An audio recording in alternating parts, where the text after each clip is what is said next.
हिराबाई म्हणाली, काय हो? हिराबाईने पाहिले, 2 बैलांपैकी एकच बैल होता.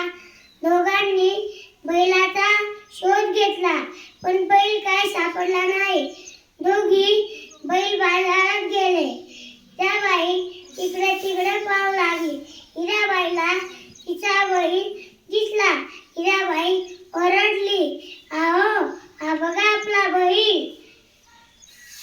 हिराबाईने चोराला सांगितले, हा आमचा बैल आहे. चोर म्हणाला, हा माझाच बैल आहे.